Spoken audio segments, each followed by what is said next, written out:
มีพระญาณคัมภีร์พระมหาสวามีโพธินันทะครูบาเจ้าศรีวิชัยพระอธิการอินแก้วอรินทโรครูบาอ่องขอเชิญชวนผู้มีจิตศรัทธามีเจตนาร่วมในข่าวครั้งนี้โอนเงินผ่านธนาคารกรุงไทยสาขาสุเทพชื่อบัญชีวัดป่าแดงมหาวิหารเลขที่บัญชี521064750สอบถามรายละเอียดเพื่อร่วมทำบุญได้ที่0818815690ก็เป็นโครงการปรับภูมิทัศน์และพัฒนาปรับพื้นที่รอบอุโบสถวัดป่าแดงมหาวิหารตำบลสุเทพอำเภอเมืองเชียงใหม่จังหวัดเชียงใหม่โครงการนี้เริ่มดำเนินการท่านที่จะร่วมบุญร่วมกุศลร่วมอนุโมทนาได้บุญได้กุศลได้ความดีโดยทั่วหน้ากัน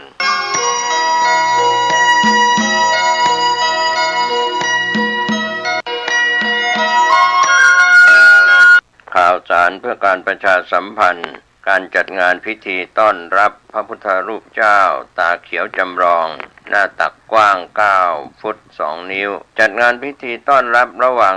13 ถึง 21 มิถุนายน พุทธศักราช 2568จะประกอบพิธีเททองหล่อกำหนดการวันที่ 18 กรกฎาคม พุทธศักราช 2568 ณ วัดบ้านเราพระเจ้าตาเขียวตำบลบ้านเรือนอำเภอป่าซางจังหวัดลำพูนการจัดงานพิธีต้อนรับ 11-12 มิถุนายนเวลา 8:19 นาทีจัดแต่งสถานที่ต้อนรับพระพุทธรูปเจ้าตาเขียวเดินทางมาถึงนครหฤพุนชัยลำพูน 9 นาฬิกาตั้งประดิษฐานณมหาพุทธสถานกู่ช้างปู่กำงาเขียวคู่บารมีพระนางจามเทวีปฐมกษัตรีแห่งนครหฤพุนชัยแก้วกว้าง13 มิถุนายนเวลา 18 นาฬิกาพระสงฆ์14 รูปเจริญพุทธมนต์อภิธรรม7 คัมภีร์ทำบุญทักษิณาอุทิศกุศลแด่ดวงวิญญาณบรรพชนแห่งนครหฤพุนชัยทุกดวงวิญญาณ14 มิถุนายน 9:51 นาทีพระสงฆ์9 รูปเจริญพุทธมนต์ต้อนรับพระเจ้าตาเขียวจำลองเข้าสู่นครหฤพุนชัยเสร็จแล้วถวายทายทานภัตตาหารเพลแด่พระสงฆ์ตามลำดับระหว่างวันที่ 15-18 มิถุนายนตั้งประดิษฐานที่ศาลเจ้าพ่อกู่ช้างกู่ม้า19 มิถุนายนเวลา 15:59 นาทีเคลื่อนย้ายพระพุทธรูปพระเจ้าตาเขียวจำลองประดิษฐานณวัดพระธาตุหฤพุนชัยวรมหาวิหารเพื่อเป็นสิริมงคล1 คืน20 มิถุนายนเวลา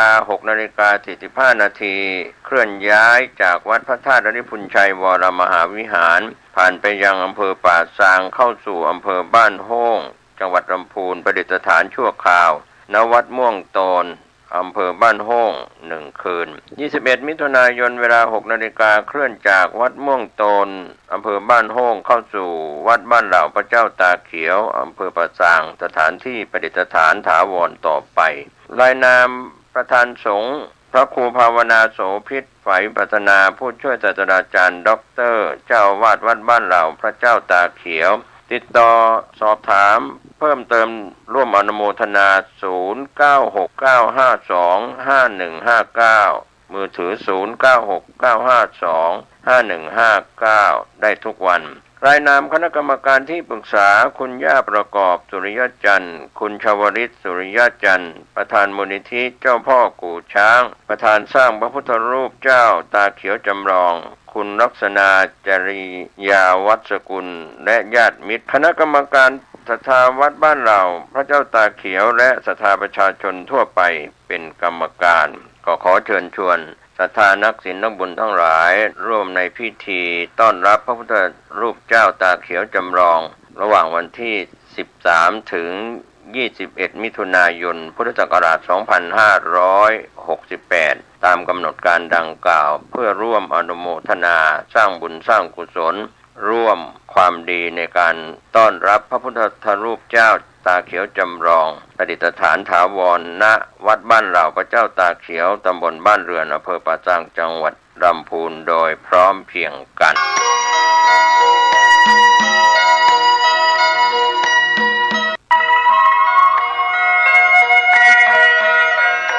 ขอเชิญพี่น้อง องชาวพุทธร่วมเป็นเจ้าภาพสร้างห้องสุขาห้องอาบน้ำเพื่ออำนวยความสะดวกแก่คณะศรัทธาสาธุชนที่จะเข้าปฏิบัติธรรมกรรมฐานณวัดบ้านเราพระเจ้าตาเขียวพื้นที่126ตารางเมตรจำนวน23ห้องประกอบด้วยห้องน้ำหญิง8ห้องห้องอาบน้ำ4ห้องห้องสำหรับผู้พิการ1ห้องห้องน้ำชายแบ่งเป็นห้องสุขา5ห้องโถปัสสาวะ3โถห้องอาบน้ำ4ห้องและห้องสำหรับผู้พิการอีก1ห้องท่านผู้ใจบุญใจกุศลร่วมสร้างห้องน้ำห้องขาตารางเมตรละ 10,000 บาทหรือตามกำลังเจตนาศรัทธาติดต่อร่วมทำบุญได้ที่ธนาคารกรุงไทยสาขาป่าซางเลขที่บัญชี79800274865ชื่อบัญชีวัดบ้านเราหรือสอบถามรายละเอียดเพิ่มเติมได้ที่พระครูภาวนาโสภิตผู้ช่วยศาสตราจารย์ด็อกเตอร์เจ้าวาดวัดบ้านเหล่าพระเจ้าตากเขียวตำบลบ้านเรือนอำเภอป่าซางจังหวัดลำพูนโทรศัพท์0969525159ได้ทุกวันขออนุโมทนากับเจ้าภาพทางไกลทางไกลและที่ร่วมทำบุญทั้งภาพปกติและออนไลน์ได้บุญได้กุศลได้ร่วมอนุโมทนาโดยทั่วหน้ากันญาติโยม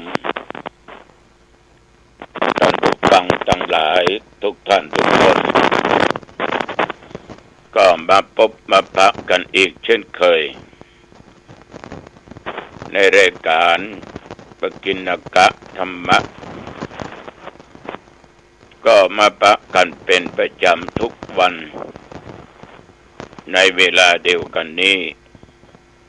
และก็ทางสถานีวิทยุแห่งนี้โดยอาตมาภาพเจ้าบุญตันปริสุทธโธ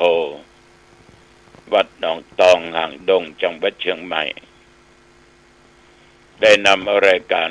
ปกิณกะธรรมะมามาจามาเล่าสู่กันฟังวันนี้ก็เช่นเดียวกันก็เอามาไหว้พระสวดมนต์เพื่อเป็นมกละเป็นมงคลถวายเป็นพระพรชัยแด่สมเด็จพระนางเจ้าพระบรมราชินีซึ่งเดือนนี้เป็นเดือนที่พระองค์ท่านนั้นเป็นวันคล้ายวันเกิดของพระองค์ละต่อไป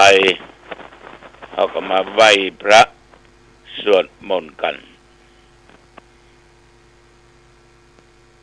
อรหังสัมมาสัมพุทโธภควาพระผู้มีพระภาคเจ้าเป็นพระอรหันต์ดับเพลิงกิเลสเพลิงทุกข์สิ้นเชิงตรัสรู้ชอบได้โดยพระองค์เองพุทธังภวันตังอภิวิข้าพเจ้าอภิวาทพระผู้มีพระภาคเจ้าผู้รู้ผู้ตื่นผู้เบิกบานกราบพระพุทธสวากขาโตภควตาธัมโมพระธรรมเป็นธรรมที่พระผู้มีพระภาคเจ้าตรัสไว้ดีแล้วธัมมังนัมมัสสามิข้าพเจ้านมัสการพระธรรมกราบพระธรรมสุปฏิปันโนภควโตสาวกสังโฆพระสงฆ์สาวกของพระผู้มีพระภาคเจ้าปฏิบัติดีแล้วสังฆังนัมมามิข้าพเจ้านอบน้อมพระสงฆ์กราบพระสงฆ์นะโมตัสสะภะคะวะโตขอนอบน้อมแด่พระผู้มีพระภาคเจ้าพระองค์นั้นอะระหะโตซึ่งเป็นผู้ไกลจากกิเลส สัมมาสัมพุทธัสสะตรัสรู้ชอบได้โดยพระองค์เองนะโมตัสสะภะคะวะโตขอนอบน้อมแด่พระผู้มีพระภาคเจ้าพระองค์นั้นอะระหะโตซึ่งเป็นผู้ไกลจากกิเลสสัมมาสัมพุทธัสสะตรัสรู้ชอบได้โดยพระองค์เองนะโมตัสสะภะคะวะโตขอนอบน้อมแด่พระผู้มีพระภาคเจ้าพระองค์นั้นอะระหะโตซึ่งเป็นผู้ไกลจากกิเลสสัมมาสัมพุทธัสสะตรัสรู้ชอบได้โดยพระองค์เองพุทธังสรณังคัจฉามิธัมมังสรณังคัจฉามิสังฆังสรณังคัจฉามิทุติยัมปิพุทธังสรณังคัจฉามิทุติยัมปิธัมมังสรณังคัจฉามิทุติยัมปิสังฆังสรณังคัจฉามิตติยัมปิพุทธังสรณังคัจฉามิตติยัมปิธัมมังสรณังคัจฉามิตติยัมปิสังฆังสรณังคัจฉามิอิติปิโสภะคะวะอะระหังสัมมาสัมพุทโธวิชาจรณะสัมปันโนสุขโตโลกวิทูอนุตตโรปุริสธัมมสารติสัตตเทวมนุสสานังพุทโธภคะวาติยันตุนิมิตตังอวมังคลัญจาโยจามนาปุสกุณัสสะสัทโธปะปะกะโหตุสุปินังอากันตังพุทธานุภาเวนะวินาสเมนโตสวากขาโตภะคะวะตาธัมโมสันติติโกอากาลิโกเอหิปัสสิโกโอปนายิโกปัจจตังเวทิตโพวินยูอิติ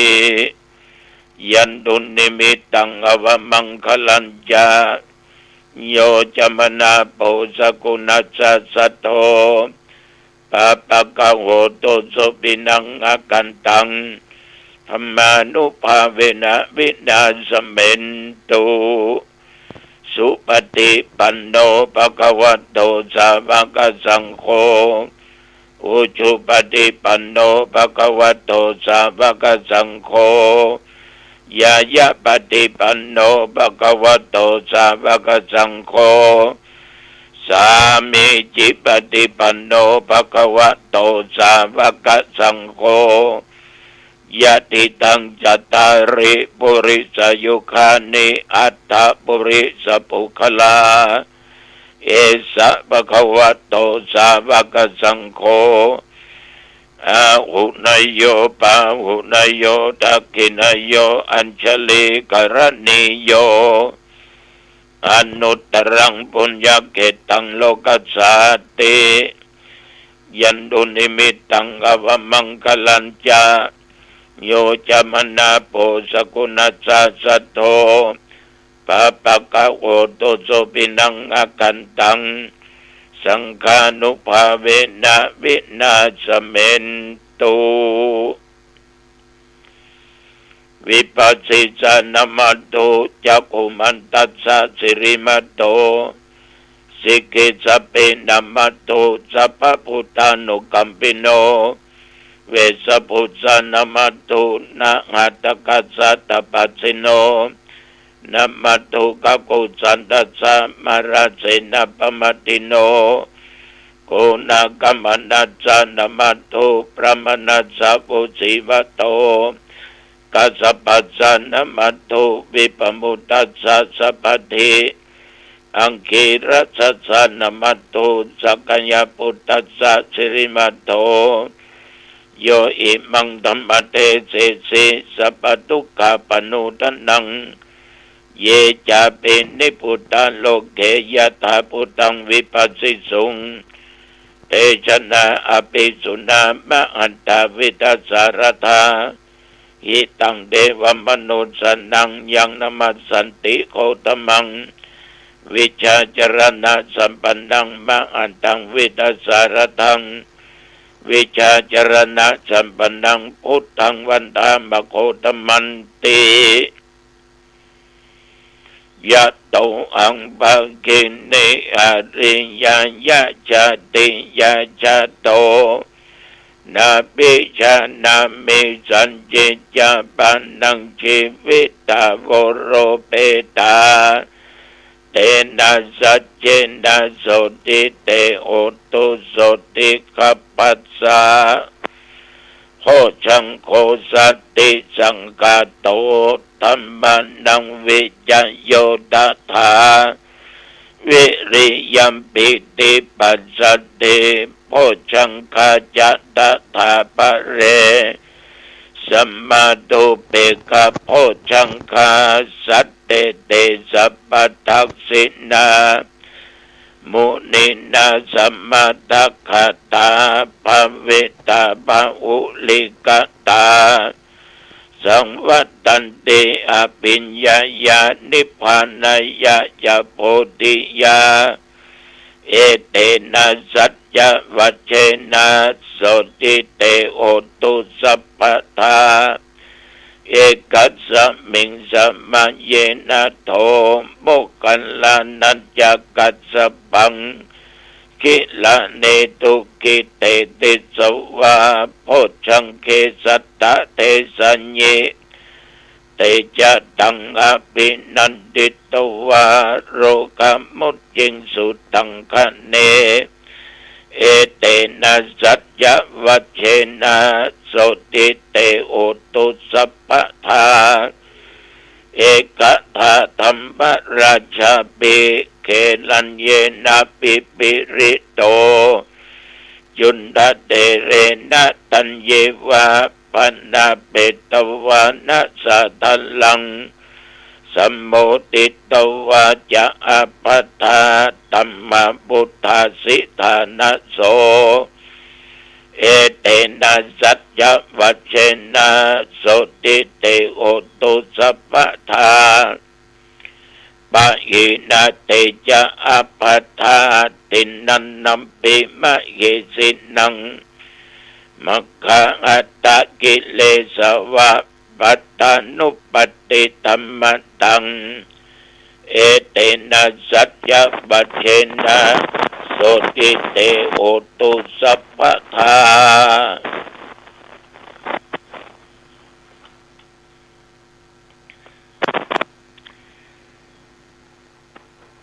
ปรมราชินีอัคคาสุติตาวะอายัสสสินีทัสสมินทาปุปาลาสาวิลาปุตตาภิวันละภาปุญญาติกาลสัมปันนาสิริสัมปัตติสังยุตตาเวนิตัตตาสุวิกันตาสัพพะกัปปะวิลาสินีนานาวิธิมิปยัคตาจาปุญญาติวินายัญยุกาสังวิธาเนจะอุกัฏฐาปะคุณเยนะสัมมปิตาสัมมาสุภาวิตารักขาปรเมนตังคารักขิกาทันอากติกันอาปฏิสุสังยุตตาปฏิปตาวิเศษโตสัสสิวะโอสติมัชเชสัพพันเทวะวิโลจติรัตนัตยานุภาเวนะอาคัญญาบุญญาเตชะสาสุติตาลาชินีเศรษฐาสุทาวิมลลักขณา อายุอาทิกิตัมเมกิอุตตะลิมปิปวัตตโตสัพพสิริจะปิญโยโสสัพพนิมังคลันนิจาสัพพกิตติจะปิญโยโสสังวัตตันตุอภิคนังตัสสะเตชะนุภาโวอุรารัตโตปวัตตโตสัพเพมหิติกาเทวาอภิปาเลนตุมังสัทธาภวตุสัพพมังคลังรักขันตุสัพพเทวตาสัพพพุทธานุภาเวนะสัทธาโสติภวันตุเตภวตุสัพพมังคลังรักขันตุสัพพเทวตาสัพพธรรมานุภาเวนะสัทธาโสติภวันตุเตภวตุสัพพมังคลังรักขันตุสัพพเทวตาสัพพสังฆานุภาเวนะสัทธาโสติภวันตุเตโดยบทพุทธานุภาพธรรมานุภาพสังฆานุภาพบทสาธยายมนต์อันศักดิ์สิทธิ์อันเลิศล้ำอาตมภาพพระครูอาทรวิสุทธิคุณขอถวายพระพรชัยมงคลแด่สมเด็จพระนางเจ้าพระบรมราชินีขอให้พระองค์ท่านนั้นจงมีพระสุขภาพพละไมอันแข็งแรงทรงมีพระเกษมสำราญทรงมีพระชนมายุยิ่งยืนนานได้120 พระพรรษายิ่งขึ้นไปขอถวายพระพรกรมอุตุได้ประกาศบอกไว้ว่าถึงฝนมันจะห่างลาไปพ่องแต่ก็ยังตกอยู่บางแห่งบางที่น้ำหลากน้ำท่วมอย่างตำบลหนองตองที่เจอมา1สถานที่ศึกษาธรรมปฏิบัติธรรมสถาวัดหนองตองก็เจอไปหลายหลังคาเรือนตั้งหนองจ้างบ้านเด่นป่าแดงบ้านเกาะน้ำยังท่วมนะขนาดชื่อบ้านเกาะแต่และบางที่ก็เข้าลึกบางที่ก็บ่พอนักสักต่อใดแต่ประเดี๋ยวนี้ส่วนมากก็ลดแห้งไปพี่น้องญาติโยมก็บ่ควรประมาทคือตั้งสติดีๆเหตุการณ์ต่างๆมักจะเกิดขึ้นได้เสมอเมืองไทยเป็นเมืองพุทธฆ่ากันถึงวันทำร้ายกันถึงวันหั่นข้าวแล้วเสพข้าวแล้วก็น่าเวทนาเป็นอย่างมากเพราะเอาทุกคนนั้นขาดสติกันนักการครองชีพก็ลำบากบ่นกันมีสตางค์งานก็เขียมได้ประเต้าจ่ายเพราะราคาสินค้ามันก็แพงกำนโยมเนอก็ต้องรู้จักสภาวะของตัวเองมีเท่าใดได้เท่าใดใจประจายจนเกินตัวนั้นมันก็บ่ถูกนี่ก็ฝากไว้นับตั้งแต่ตะวามาจนถึงปัจจุบันแต่ว่าฉันเจ้าแล้วก็ไปเจริญพุทธมนต์ที่วัดประสาทธรรมวัดแม่คักเป็นบูรณะปฏิสังขรณ์ศาลาการประเรียนเข้าไปก็พอเหมือนแปลงใหม่หมด นะเสี่ยง700,000 กว่าบาททั้งตุเจ้าหลวงและศรัทธาก็จัดมีการกระทำบุญโดยนิมนต์ตุเจ้ารูปมาเจริญพุทธมนต์ถวายวัตถุปัจจัยทายธรรมแล้วก็ฉันเพลสมาฉันเพลเสร็จก็กลับวัดหนองตองมานั่งอัดเสียงธรรมะแต่วันนี้ก็ถึงได้ออกไปนอกตกเย็นมาก็เดินออกกำลังกายส่งน้ำส่งอย่างเรียบร้อยก็พักผ่อนตราบถึงปัจจุบันนี้ได้24 ชั่วโมงพี่น้องศรัทธาสาธุชนญาติโยมท่านผู้ฟังทั้งหลายระยะนี้การงานยังมีอยู่นักส่งน้ำธาตุพ่องงานบุญงานกุศลก็นักกันอยู่บอยหลวงก็ยังมีอยู่ยังมีอยู่ฉะนั้นเรื่องบุญอย่าปฏิเสธเรื่องบาปอย่าหาบเอาเพราะบุญนั้นเราทำให้เกิดความสุขความทุกข์จะเกิดเพราะตัวบาปอันเกิดจากการกระทำของเราวันนี้จะนำเอาเรื่อง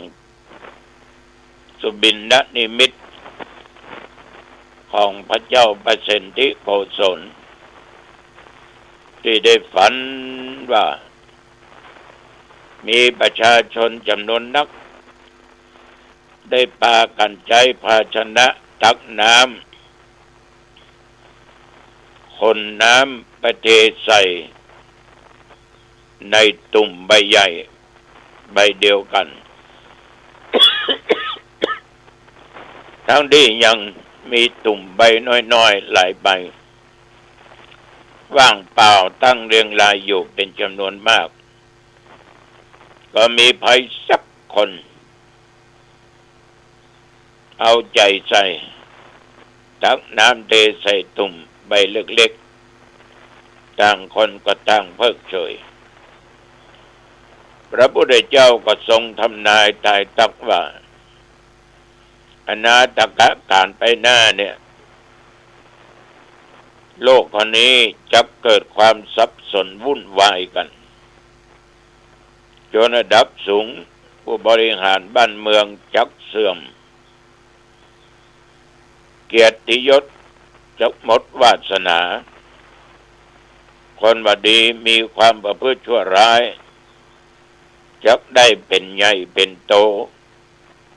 หมายความว่าคนมีศีลมีธรรมใจดำอำมหิตคดโกงจุหลอกเนี่ยจะได้เป็นใหญ่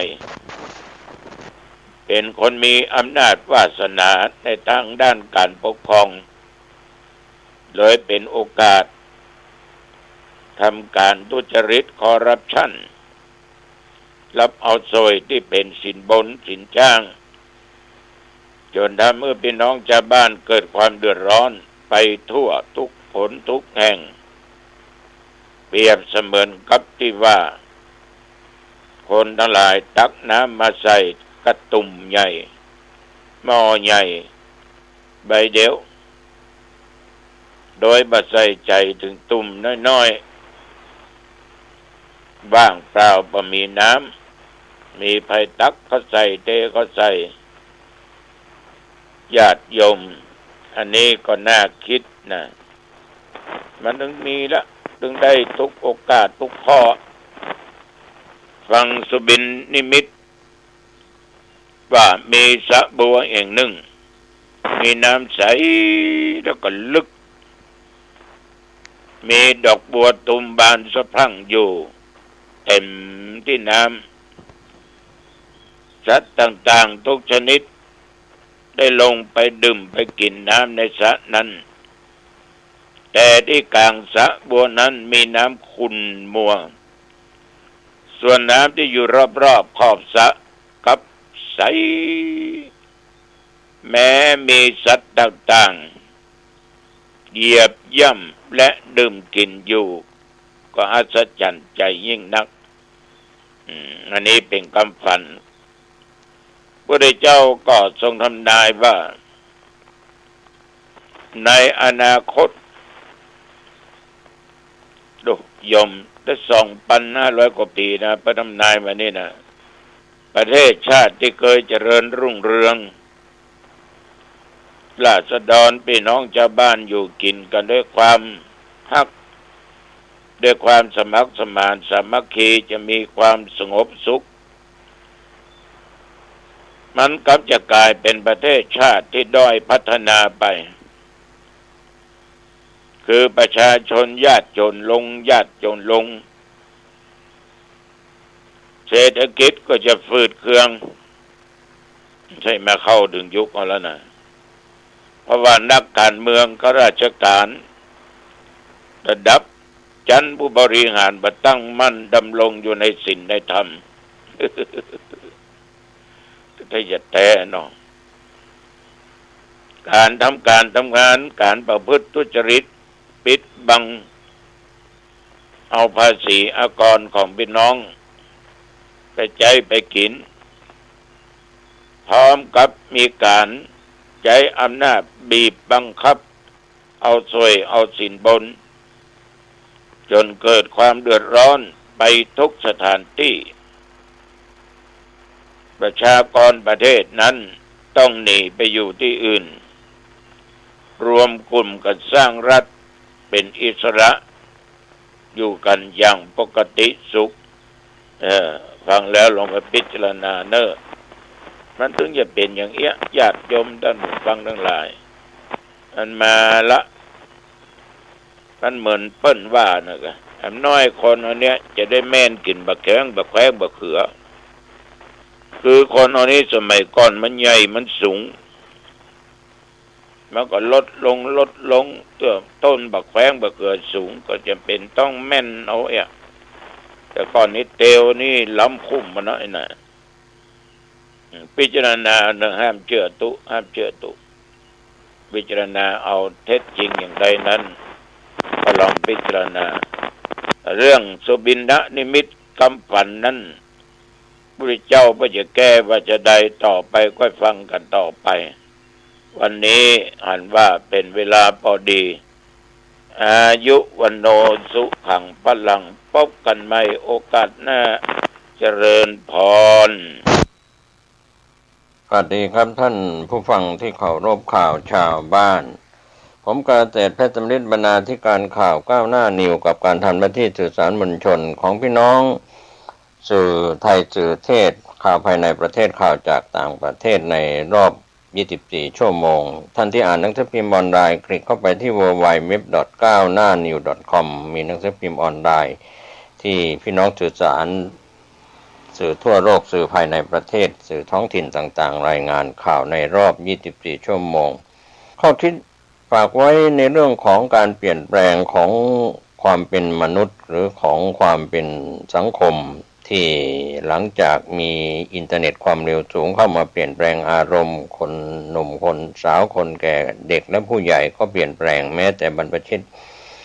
นักบวชก็ได้รับการเปลี่ยนแปลงทางอารมณ์จากอินเทอร์เน็ตความเร็วสูงผ่านจอมือถือหรือคอมพิวเตอร์โน้ตบุ๊กต่างๆข้อคิดเหล่านี้เราเห็นการเปลี่ยนแปลงจากภัยที่เกิดขึ้นจากออนไลน์ทั้งให้คุณและก็ให้โทษอย่างหลีกเลี่ยงไม่ได้โดยเฉพาะลูกหลานของเราก็ดีหรือผู้ใหญ่ก็ตามถ้าเสพอย่างไม่บรรยะบรรยังเกินความพอดีก็จะเป็นปัญหาทางด้านสุขภาพร่างกายและจิตใจสื่อสารนั้นมีทั้งให้คุณให้โทษที่เราได้เห็นได้เสพข้อมูลข่าวสารทั้งเสียงและภาพวันนี้ก็คงเป็นข้อเตือนใจว่าเราจะเสพข้อมูลเหล่านี้ในโลกโซเชียลมีเดียทั้งหลายพอประมาณอย่างไรทำให้สุขภาพร่างกายและจิตใจไม่เสื่อมโทรมไปข่าวแรกวันนี้ก็เป็นส่วนข่าวของภูมิภาคเชียงใหม่จากเชียงใหม่นิวออนไลน์ได้รายงานข่าวตม.เชียงใหม่รวบหนุ่มต่างชาติใช้วีซ่านักท่องเที่ยวไม่ทำเรื่องขออยู่ต่อข่าวภูมิภาคเชียงใหม่ตำรวจตรวจคนเข้าเมืองจังหวัดเชียงใหม่โดยการนำข ของพันตำรวจเอกสุรชัยเอี่ยมพึ่งผู้กำกับตม.จังหวัดเชียงใหม่และพันตำรวจโทหญิงสรพรสุขระสอนรองผู้กำกับตม.จังหวัดเชียงใหม่มอบหมายให้เจ้าหน้าที่งานสืบสวนปราบปรามทำการสืบสวนเพื่อจับกลุ่มคนต่างด้าวที่กระทำความผิดตามพระราชบัญญัติคนเข้าเมืองพุทธศักราช 2522 หรือความผิดตามกฎหมายอื่น 29 พฤษภาคม 2568 ที่ผ่านมาเจ้าหน้าที่ชุดสืบสวนตม.จังหวัดเชียงใหม่บูรณาการกำลังร่วมกับด่านตม.ทหารอากาศเชียงใหม่และกกสสบกตม. 5 ออกตรวจสอบสถานที่สุ่มเสี่ยงต่อการกระทำความผิดในพื้นที่รับผิดชอบบริเวณตำบลสุเทพอำเภอเมืองจังหวัดเชียงใหม่ผลการตรวจสอบสามารถจับกุมคนต่างด้าวจำนวน1 รายข้อหาเป็นคนต่างด้าวเข้ามาและอยู่ในราชอาณาจักรโดยการอนุญาตสิ้นสุดจึงทำการแจ้งข้อกล่าวหาและสิทธิตามกฎหมายให้ทราบนำตัวส่งพนักงานสอบสวนสถานีตำรวจภูธรภูพิงราชนิเวศเพื่อดำเนินคดีตามกฎหมายและรอดำเนินการผลักดันส่งกลับประเทศต้นทางต่อไปโดยคนต่างด้าวรายดังกล่าวให้การรับสารภาพว่าตนอาศัยอยู่ในราชอาณาจักรด้วยวีซ่านักท่องเที่ยวซึ่งเมื่อครบกำหนดอายุแล้วไม่ได้ดำเนินการยื่นขออยู่ในราชอาณาจักรตามระยะเวลาที่กำหนดและได้พยายามหลบเลี่ยงการตรวจสอบของเจ้าหน้าที่ภายหลังถูกเจ้าหน้าที่สืบสวนตม.จังหวัดเชียงใหม่สืบสวนติดตามจับกุมได้ในที่สุดหากต้องการแจ้งเบาะแสหรือหากมีข้อสงสัยใดๆสามารถสอบถามกับทางตม.จังหวัดเชียงใหม่ได้โดยตรงผ่านทางเว็บไซต์ของตม.จังหวัดเชียงใหม่นะครับก็เป็นเรื่องราว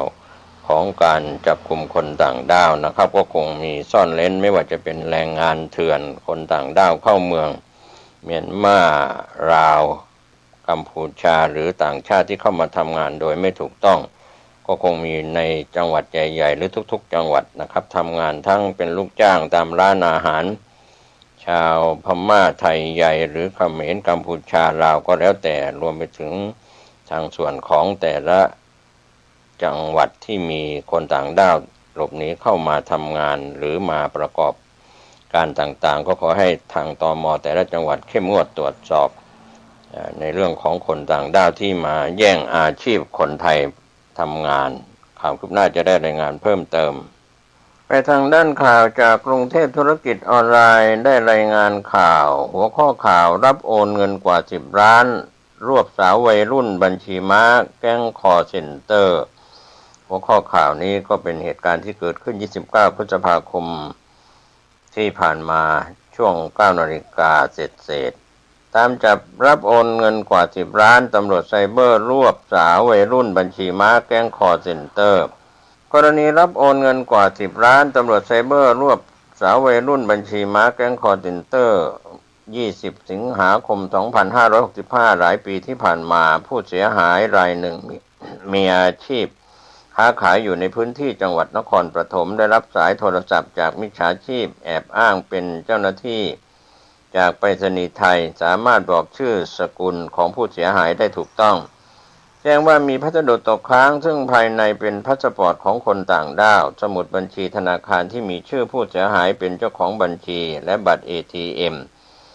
ซึ่งเอกสารดังกล่าวมีความเกี่ยวข้องกับการฟอกเงินผู้เสียหายปฏิเสธว่าไม่เกี่ยวข้องและเกิดความกลัวมิจฉาชีพจึงโอนสายต่อให้พูดคุยกับมิจฉาชีพอีกคนหนึ่งแอบอ้างเป็นเจ้าหน้าที่ตำรวจสถานีตำรวจภูธรแหลมฉบังโดยปลายสายสั่งให้ถ่ายหน้าบัตรประชาชนและสมุดบัญชีธนาคารทั้งหมดอยู่ของผู้เสียหายที่มีอยู่ส่งให้ทางรายชื่อสถานีตำรวจภูธรแหลมฉบังต่อมามิจฉาชีพในหลายปีที่ผ่านมาก็มีการวิดีโอคอลโดยปลายทางได้แต่งกายคล้ายเจ้าหน้าที่ตำรวจแล้วก็สอบถามข้อมูลส่วนตัวอาชีพรายได้ประวัติอาชญากรรมของผู้เสียหายสุดท้ายก็ได้ข่มขู่ให้ผู้เสียหายโอนเงินไปเพื่อตรวจสอบผู้เสียหายคิดว่าเป็นเจ้าหน้าที่ตำรวจจริงจึงเกิดความกลัวและหลงเชื่อ จึงโอนเงินเข้าบัญชีคนร้ายจำนวน6ครั้งเป็นจำนวนเงินทั้งสิ้น12,145,437 บาท17 สตางค์โดยเป็นการโอนเงินเข้าบัญชีผู้ต้องหาจำนวน4บัญชีมูลค่ากว่า10 ล้านบาทต่อมาทางเจ้าหน้าที่ตำรวจได้รวบรวมพยานหลักฐานจนสามารถออกหมายจับผู้ต้องหาในเครือข่ายได้หลายรายโดยล่าสุดพันตำรวจโทจินกรทองเปรมสารวัตรกก.1 บก.สอท.1 ได้นำกำลังเจ้าหน้าที่เข้าจับกลุ่มสาวอายุ23 ปีผู้ต้องหาตามหมายจับซึ่งเป็นเจ้าของบัญชีรับโอนเงินกรณีดังกล่าวจำนวน6ครั้งใน4บัญชียอดเงินรวมกันกว่า10 ล้านบาทโดยควบคุมตัวได้ที่บ้านพักในพื้นที่หมู่3ตำบลชะแมบอำเภอวังน้อยจังหวัดพระนครศรีอยุธยาเจ้าหน้าที่ตำรวจจึงแจ้งข้อหาร่วมกันฉ้อโกงประชาชนโดยแสดงตนเป็นบุคคลอื่นร่วมกันโดยทุจริตหรือโดยหลอกลวงนำเข้าสู่ระบบคอมพิวเตอร์ซึ่งข้อมูลคอมพิวเตอร์ที่บิดเบือนหรือปลอมไม่ว่าทั้งหมดหรือบางส่วนหรือข้อมูลคอมพิวเตอร์อันเป็นเท็จโดยประการที่น่าจะเกิดความเสียหายแก่ประชาชนนำตัวส่งดำเนินคดีตามกฎหมายพร้อมขยายผลในส่วนที่เกี่ยวข้องต่อไปก็เป็นเรื่องราวที่เกิดขึ้นรายวันนะครับมีรายวันรายสัปดาห์รายเดือนที่แก๊งคอร์เซ็นเตอร์หลอกลวงขอบคุณกรุงเทพธุรกิจออนไลน์รายงานหัวข้อข่าวรับโอนเงินกว่า10 ล้านรวบสาววัยรุ่นบัญชีม้าแก๊งคอร์เซ็นเตอร์แม้เวลาจะล่วงเลยจาก20 สิงหาคม 2565 จนถึงปัจจุบันแล้วก็สามารถจับกลุ่มตัวได้ก็เป็นผลงานของตำรวจไซเบอร์ที่สามารถรวบสาววัยรุ่นบัญชีม้าแก๊งคอร์เซ็นเตอร์รายนี้ได้ก็ถือว่าเป็นเรื่องที่ยกผลงานให้ตำรวจไซเบอร์ของไทยในทางด้านข่าวภูมิภาค